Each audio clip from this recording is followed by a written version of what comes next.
High, এখন বাজে ঠিক রাত 8টা আর আমি আছি এখন ক্ষীরপাই চৌকানে। তো রাত 8টার সময় ক্ষীরপাই চৌকানের বাজারটা দেখতে ঠিক কীরকম হয়, তো আজকে তোমাদেরকে সেই অভিজ্ঞতাটাই দেবো। তো রাত 8টা আছে, অনেক দোকানে প্রায় বন্ধ করে দিয়েছে আর মার্কেটের লোকজন একদম নেই, মানে খুবই কমে গেছে। রাস্তায় কতগুলো গাড়ি ঘোড়া যাতায়াত করছে দেখতে পাচ্ছ। আমি ব্যাক ক্যামেরাটা ফ্লিপ করে দিচ্ছি, গিয়ে মার্কেটটা একটু দেখিয়ে দিচ্ছি তোমাদেরকে।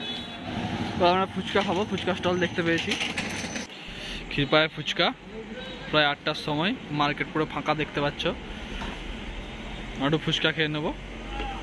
ফুচকা খাওয়ালে তো কিছু বল। ফুচকা ফুচকা এরকম বললে কিরকম করে হয়? ওই দেখো ফুচকা খাইতে দেবো নি, পালিয়ে যাবে। আরামবাগ ঘাটাল, এই কতগুলো বাস লরি যাচ্ছে এখন, আর তেমন কোনো মানুষের যাতায়াত নেই। দোকান প্রায় সব বন্ধ, তোমরা দেখতেই পাচ্ছ। এখানে একটা কাপড় দোকান খোলা আছে আর এখানে একটা দশকর্মা ভান্ডার খোলা আছে। তো আমরা একটু এগিয়ে যাবো রাধানগর অবধি। তো রাধানগর অবধি ভিডিওটা এনজয় করো। আমার দেখে মনে হলো এখানে একটা মিষ্টি দোকান খোলা আছে, এটা দামোদর সুইটস। মিষ্টি খেতে খুব ভালো লাগে, কিন্তু এখন আমরা খাবো না। তোমাদের কার কোন কোন মিষ্টি খেতে ভালো লাগে সেটা একটু কমেন্টে বলো, একটু গল্প সপ্প হবে আর কি। ক্ষীরপাই চৌকানের কাছে ক্ষীরপাই মার্কেট কমপ্লেক্সের কালী পুজোর প্রস্তুতি চলছে। স্ট্রাকচার দেখে বুঝা যাচ্ছে প্যান্ডেলটা খুব সুন্দর হতে চলেছে। তোমরা ফুচকা খেলাম, এরপরে আমরা রাধানগরের দিকে চলে যাচ্ছি। Kshirpai town outpost, Chandrakona police station. একটু আগে গিয়ে আছে ক্ষীরপাই পৌরসভা। তো এটা হচ্ছে ক্ষীরপাই মার্কেট কমপ্লেক্স,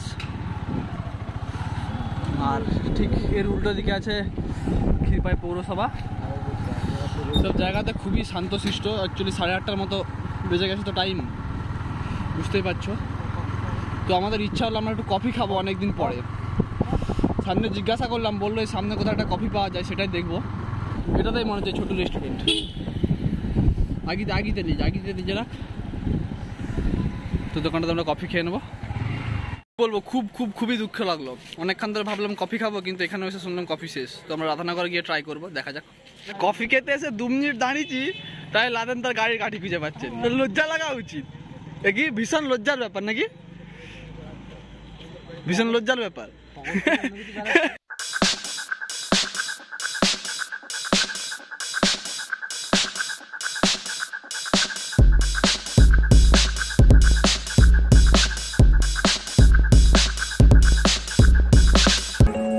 আমরা চলে আসছি রাধানগরে কফি খাওয়ার জন্য। কফি দোকান দেখবো, কোথায় কফি দোকান আছে। মহাদেব বাবু, আপনি কি জানেন? তুই 5 জান, এই পাশে কোথাও পাওয়া যায়নি কনফার্ম। না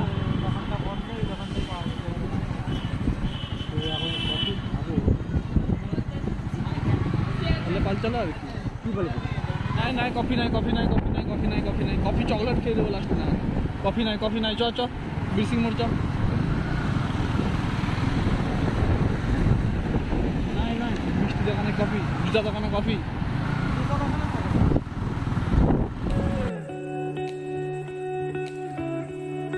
তো আমরা বীরসিং মোড় চলে এসেছি কফি খাওয়ার জন্য। রাধানগরে কফি পাইনি। বাঁদিকে সব দোকান বন্ধ। লিয়ার দরকার নেই। তো কফি কোথায় পাবো? খুব খারাপ অভিজ্ঞতা একটা। মানছি একটু রাত হয়েছে, প্রায় 9টার দিক করে। মানে ক্ষীরপাই থেকে রাধানগর এসলাম, রাধানগর থেকে বীরসিং মোড়, কিন্তু কফি আমরা পেলাম না।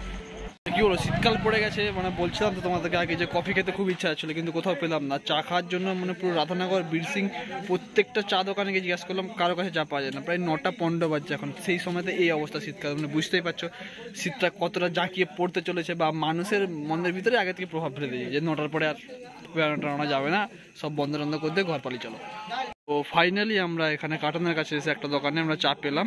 এখানে আমরা চা খাবো, তারপরে বাড়ি যাব। তো আমাদের জার্নি সফল, মানে আমরা চা পেয়েছি হাতে, একটু হালকা করে চায়ের চুমুক দেবো। খুব সুন্দর চাটা হয়েছে। আমি চাটা খেয়ে নিই, তারপরে কথা হচ্ছে। ভিডিওটা আমি এখানেই শেষ করে দিচ্ছি, ঠিক আছে? তো কেমন লাগলো নিচে কমেন্ট করে অবশ্যই জানাবে আমাকে। আর ভিডিওটা ভালো লাগলে অবশ্যই লাইক করতে ভুলবে না।